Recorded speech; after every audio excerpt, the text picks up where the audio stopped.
Everyone, welcome back to our channel. So ఇక్కడ చూసారా, Manvi and అవ్య full గా ఎంజాయ్ చేస్తున్నారు. వీళ్ళిద్దరు వరుసకి వదిన మర్దలు అవుతారు, కానీ బ్రదర్ అండ్ సిస్టర్ లానే ఉంటారు. ఫుల్ కొట్టుకుంటారు, మళ్ళీ అప్పుడే ఫ్రెండ్స్ అయిపోతారు అనమాట. ఒకరిని వదిలైతే ఒకరు ఉండలేదు వచ్చినప్పుడు. సో నా మెయిన్ అల్లుడు. ఇప్పుడు తనకి మేము పుట్టు వెంట్రుకలు తీయడానికి వెళ్తున్నాము, కాబట్టి ఇది చాలా స్పెషల్ బ్లాగ్. 3 years తర్వాత వాడికి పుట్టు వెంట్రుకలు తీస్తున్నాము. వాడి హెయిర్ ఎంత లాంగ్ గా పెరిగింది తెలుసా, చూస్తున్నారా మీరు? చాలా కర్లీగా, చాలా పొడుగ్గా పెరిగింది. ఎంత సూపర్ క్యూట్ గా ఉంటాడో వాడు. ఇప్పుడు నాకు వాయిస్ ఓవర్ ఇస్తుంటే కూడా వాడిని చూస్తుంటే ఎంత ముద్దుగా ఉన్నావు నాన్న అనిపిస్తుంది అనమాట. ఇప్పుడు వాడు జుట్టు తీసేస్తే ఎట్లా రియాక్ట్ అవుతాడో ఏంటో తెలీదు. సో యా, కర్లీ హెయిర్ తోటి ఎంత క్యూట్గా ఉంటాడో వాడు. అండ్ ఇప్పుడైతే మేము వెళ్తున్నాము మహారాష్ట్రలో ఉన్న తుల్జాపూర్కి అండి. తుల్జా భవాని అమ్మవారు మమ్మీ వాళ్ళ కులదేవత అనమాట. సో అక్కడికి వెళ్తున్నాము. అండ్ అందరం అయితే ఇప్పుడు స్టేషన్కి వచ్చేసినాము. పెద్దవాళ్ళు చిన్నవాళ్ళు అందరం ఉన్నాం కాబట్టి ఒక 1/2 hour బిఫోరే మేమైతే రీచ్ అయిపోయినాం అనమాట. అండ్ ఇక్కడ పిల్లలు ఇక్కడ నుండే స్నాక్స్ అవి తినడం స్టార్ట్ చేసేసినారు యాజ్ యూజువల్. అండ్ దాని తర్వాత మా ట్రైన్ కూడా వచ్చేసింది. అండ్ ట్రైన్ జర్నీ అయితే స్టార్ట్ అయిపోతుంది. సో ట్రైన్లో మనం ఇక్కడ నుంచి అంటే హైదరాబాద్ నుంచి షోలాపూర్ వెళ్ళాలన్నమాట. షోలాపూర్కి వెళ్ళిన తర్వాత అక్కడి నుంచి మళ్ళీ తుల్జాపూర్కి వెహికల్స్లో వెళ్ళాలి. అంటే ట్రైన్ రూట్ అక్కడి వరకు లేదు. ట్రైన్లో మనం జస్ట్ షోలాపూర్ వరకు వెళ్తాము. అక్కడ నుంచి మళ్ళీ ప్రైవేట్ బస్సెస్ కానీ ప్రైవేట్ వెహికల్స్ ఏదైనా అట్లా వెళ్ళొచ్చు అనమాట. సో మేము ముందే ఒక వెహికల్ మాట్లాడి పెట్టుకున్నాం కాబట్టి అక్కడ దిగిన తర్వాత వెంటనే మళ్ళీ తుల్జాపూర్ వెళ్ళిపోతాం. సో ట్రైన్ జర్నీ అయితే చాలా హ్యాపీగా జరిగింది. మొత్తానికి మేమైతే తుల్జాపూర్ రీచ్ అయిపోయినాము. సో మేము రీచ్ అయ్యేసరికి ఆల్మోస్ట్ 10:30, 11 అయ్యింది. ఇంకా పిల్లలు పెద్దవాళ్ళందరూ రూమ్స్లో ఉన్నారు. మేము బయటకు వచ్చామన్నమాట. కొంచెం టీ తాగితే చాలా రిఫ్రెషింగ్గా అండ్ చాలా స్ట్రెస్ ఫ్రీగా అనిపిస్తుంది నాకు. సో అట్లా టీ తాగి పిల్లల కోసం ఏదైనా తీసుకుందామని చూస్తున్నాము. అండ్ టెంపుల్ కూడా క్లోజ్ అయిపోయింది. సో మేము వచ్చేసరికి వీళ్ళు ఇంకా పడుకోలేదు, ఫుల్ ఆన్ ఎంజాయ్ చేస్తున్నారు అనమాట. అంతే. ఇంకా నెక్స్ట్ డే మార్నింగ్ ఎర్లీ మార్నింగే మాకు అభిషేకం ఉందండి. 5 o'clockకి అభిషేకం అనమాట. సో మేము 4:30 కల్లా వచ్చేసినాము. ఇది గోముఖం అనమాట. సో ఇక్కడ ఎవ్రీ టైం అంటే ఎనీ టైం మీరు ఎప్పుడు వచ్చినా సరే ఆ గోవు లాంటి మొహం లాంటి షేప్ ఉంది కదా, దాంట్లోంచి వాటర్ వస్తుందన్నమాట. చాలా పవిత్రమైన జలం అది. అక్కడైతే ఖచ్చితంగా మనము ఇట్లా తలపైన వాటర్ వేసుకోవాలి. అండ్ మేము చిన్నగా ఉన్నప్పుడు అయితే లిటరల్ అక్కడ స్నానం చేసేవాళ్ళము. ఇంక ఇప్పుడైతే అంత ఎవరు చెయ్యట్లేదు, రూమ్స్లో చేసేసి వచ్చేస్తున్నారు అనమాట. సో యా, అండ్ గోముఖం నుంచి వాటర్ తలపైన వేసుకొని అండ్ ఇప్పుడైతే మేము టెంపుల్ లోపలికి ఎంటర్ అయిపోతున్నాము. అమ్మవారు కొంచెం కిందకు ఉంటుంది అనమాట టెంపుల్. అంటే మనము వేరే టెంపుల్స్కి ఏదైనా వెళ్తే పైకి వెళ్తాం కదా, ఇక్కడ అట్లా కాదు, మనం పై నుంచి కిందకు వస్తాము. చాలా చాలా బాగుంటుంది. అండ్ మేమైతే అర్లీ మార్నింగే వచ్చేసినాం అనమాట, 4:30 వరకే. అండ్ మా అభిషేకం దర్శనం అంతా కంప్లీట్ అయిపోయింది 6:30, 7 వరకు. అండ్ దాని తర్వాత ఇక్కడ వీటికి పుట్టు వెంట్రుకలు తీయడానికి రెడీ చేసినాము. అండ్ ఇక్కడ కళ్యాణ కట్ట అట్లాంటివి ఏమి ఉండవు అనమాట. డైరెక్ట్గా మనం పూజారులు ఉంటారు, వాళ్ళతో మాట్లాడేసుకొని కూర్చొని చేపించుకోవడమే. అంటే ఆలయ ప్రాంగణం చాలా పెద్దగా ఉంటుంది. సో అక్కడే కూర్చొని చేపించుకుంటాము. అస్సలు ఏడవలేదు. మేమైతే చాలా భయపడ్డాం అనమాట, ఏడుస్తాడో ఏం చేస్తాడో ఏంటో అని. జస్ట్ అట్లా ఫోన్ చూసుకుంటూ కూర్చున్నాడు వాళ్ళ మామయ్య ఒడిలో.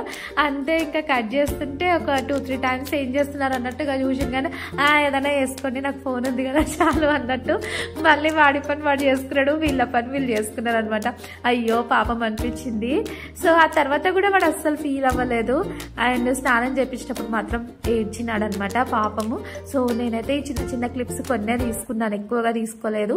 అంతే. ఇంకా అక్కడ నుంచి ఇప్పుడైతే మేము ఇంటికి వచ్చేసాం అనమాట, అంటే హైదరాబాద్కి డైరెక్ట్గా.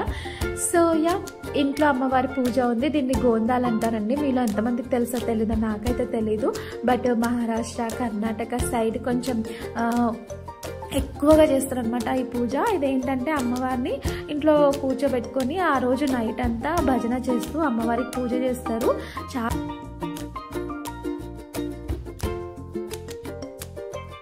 శ్రావణ మాసంలో వరలక్ష్మి పూజ చేస్తే అమ్మవారిని ఎలా అలంకరించుకుంటారో ఎగ్జాక్ట్గా అలాగే అమ్మవారిని అలంకరిస్తారనమాట. కాకపోతే అమ్మవారి రూపు అవన్నీ తీసుకొని రారు, పిండితోనే అమ్మవారి రూపు అంతా తయారు చేస్తారనమాట. చాలా అద్భుతంగా ఉంటుందండి, నిజంగా చాలా చాలా బాగుంటుంది. ఈ కథ వింటూ ఈ అమ్మవారి రూపం మన ఇంట్లో కూర్చోబెట్టుకొని కథ వింటుంటే గూస్ బంప్స్ వచ్చేస్తాయి అనమాట. లిటరల్లీ చాలా బాగుంటుంది. చిన్నప్పటి నుంచి మాకు అలవాటు అనమాట. మా ఫ్యామిలీస్లో అందరూ చేస్తారు. అమ్మవారిని ఎవరైతే పెట్టుకుంటారో, ఇంట్లో కొలుస్తారు కదా, ఎవరికైతే కులదేవత ఉందో వాళ్ళందరూ ఖచ్చితంగా చేస్తారనమాట. సో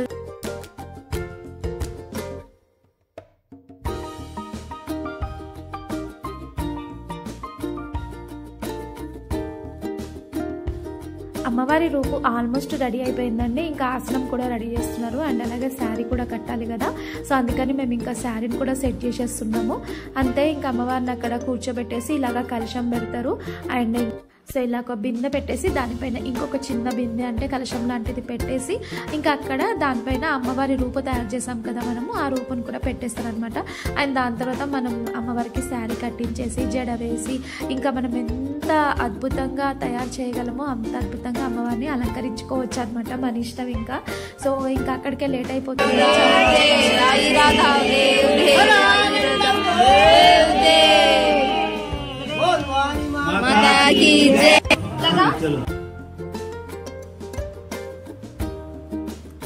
ఇంకా అమ్మవారికి ముక్కెర, మళ్ళీ పుస్తెల తాడు, ఇంకా నల్ల పూసలు, బంగారు గొలుసు, కమ్మలు, బుట్టాలు, పాపడ పిల్ల అన్నీ పెట్టి అందంగా తయారు చేసినాము. అండ్ ఇవన్నీ చేసిన తర్వాత కూడా పిండితో తయారు చేసినటువంటి నగలు అమ్మవారికి అలంకరిస్తారనమాట. సో అవే నేను ఇక్కడ దారంలో గుచ్చుతున్నాను.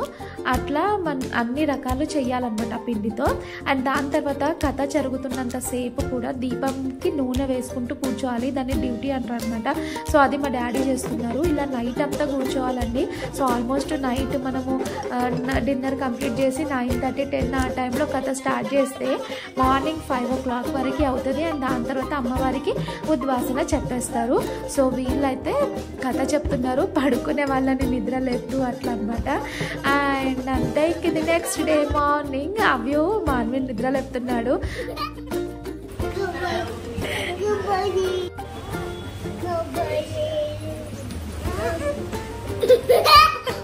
మామూలుగా అయితే ఇద్దరు ఫుల్గా కొట్టుకుంటారు, కానీ మాన్వి పడుకునేసరికి అవ్యకి అస్సలు టైంపాస్ అవ్వట్లేదు, ఎట్లా నిద్ర లేపుతున్నాడో చూసిరా. అండ్ ఆ నెక్స్ట్ డే అవ్య పండు బర్త్డే అనమాట. సారీ, మాన్విది కాదు, అవ్య పండుది బర్త్డే. సో ఆ రోజు అయితే ఫుల్గా ఎంజాయ్ చేసినాము, కానీ ఎక్కువ వీడియోస్ ఏం తీయలేదు. నా దగ్గర ఉన్న కొన్ని వీడియోస్ మాత్రం ఇక్కడ షేర్ చేస్తున్నాను. అండ్ ఇంకా కొన్ని వీడియోస్ నేను షార్ట్స్లో కూడా అప్లోడ్ చేసిన. అండ్ మాన్వి ఇక్కడ మిక్కీ మౌజ్ వేయించుకుంటుంది. అండ్ మా మమ్మీ వాళ్ళు ముగ్గురు కూడా 360 degreesలో తిరిగి ఎంజాయ్ చేస్తారు అనమాట. అండ్ దాని తర్వాత ఇక్కడ ఈ అంకుల్ నాకు ఒక టాస్క్ ఇచ్చారు. ఆ టాస్క్ ఏంటంటే నాకు స్వీట్స్ పేరు చెప్పమన్నారు. ఓకే నేను చెప్తాను, 10 స్వీట్స్ నేను చెప్పమన్నారు. కానీ ప్రతిదానికి ముందు మా ఆయన అని చెప్పాలంట. నా వల్ల కాదు, నేను చెప్పానని నేను వెళ్ళిపోతుంటే మా వాళ్ళందరూ నన్ను బాగా ఆట పట్టిస్తున్నారు. సో అట్లా మొత్తం